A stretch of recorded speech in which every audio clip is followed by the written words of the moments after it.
on that type of father. The Mysterious Man I Called Abaji. Dad. Written by Sam. Fathers are teachers. If I were to hold my Korean father to the same standard that I saw on American television, the best friend, then he didn't live up to my expectations.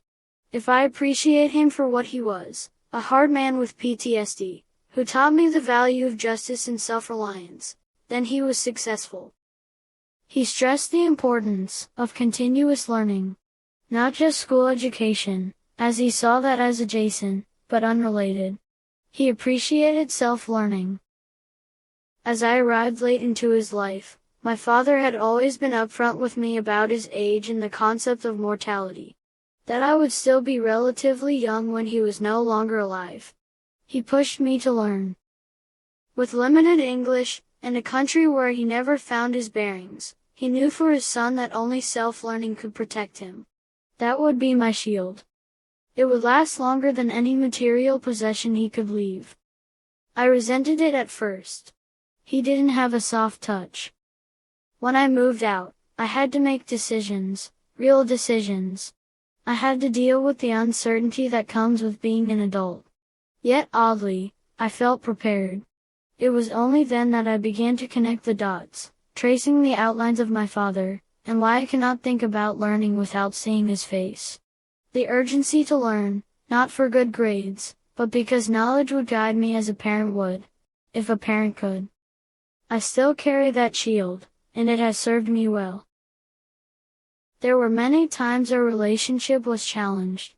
Many times he challenged me to do more, read more, and be more. I resisted, of course. For a child, defiance is freedom. It is where we search for identity. It's my life, and he is my father. That's how it was, and that's how it was supposed to be. Or so I thought. In the books I read and the programs I watched, in the minds of peers and adults alike, we are the protagonists.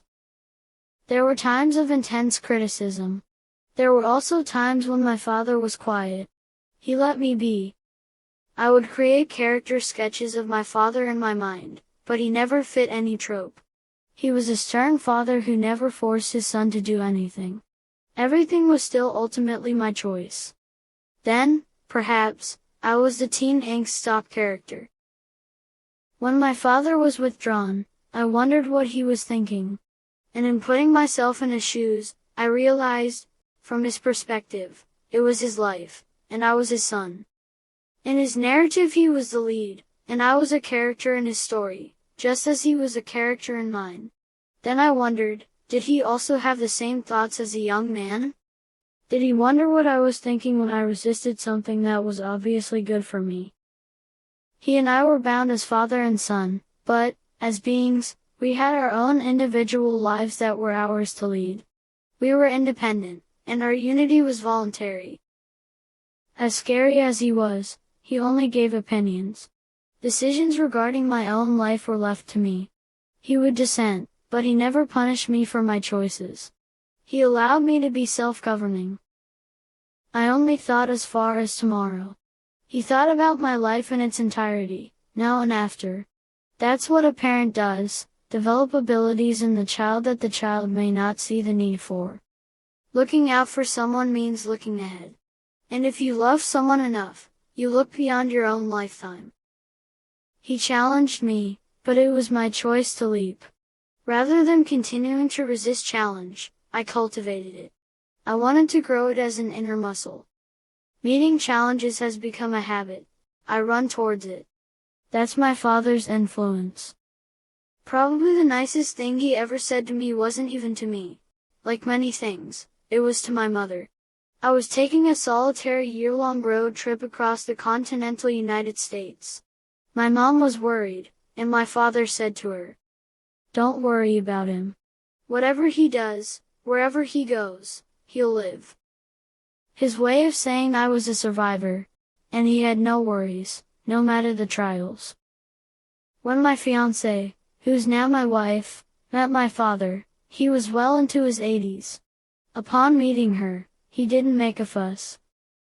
When lunch was over, my father decided to walk to the store. When he left, she and I grabbed our coats and rushed to catch up to him. My mom told us to let him go alone, and that he would be insulted if we were to tag along. But we went anyway. Still proud and independent, he told us to go home. I said to him, "We're bored, so we're following you." But I was worried. The years of color he had accumulated from working outside had turned pale. His fierce eyes were drawn in. It was my turn to watch over him. We gave him space to walk. I didn't want him to feel frail. I jokingly told my future wife to grab his hand and walk with him. My father doesn't hold hands. Not with me. Not with my mom. Not even with his grandchildren. So I expected him to pull away, as he does with everyone, and I would have a good laugh. Yet, when she grabbed your hand, you didn't resist. You allowed her to walk with you, too modest to acknowledge her, but still, you held on. And I know you did that for me. Having never experienced the family outings I've seen on television, they are, to me, works of fiction. But for me that moment, that was real.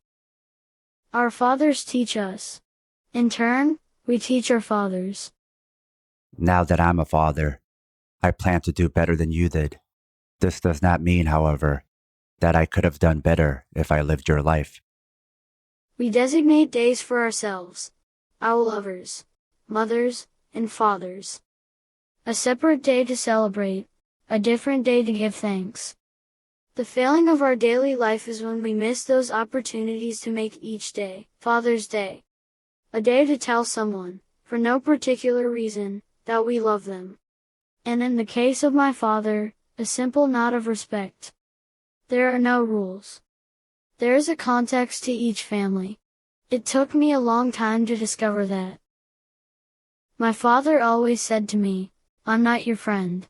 I'm your father." He was that type of father. He was a wartime dad during a time of peace.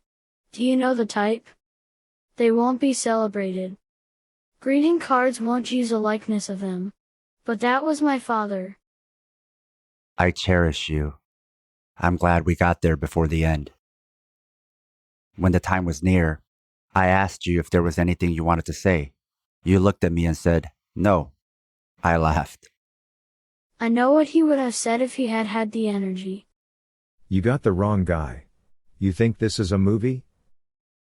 With all the anguish, that was the perfect thing to say.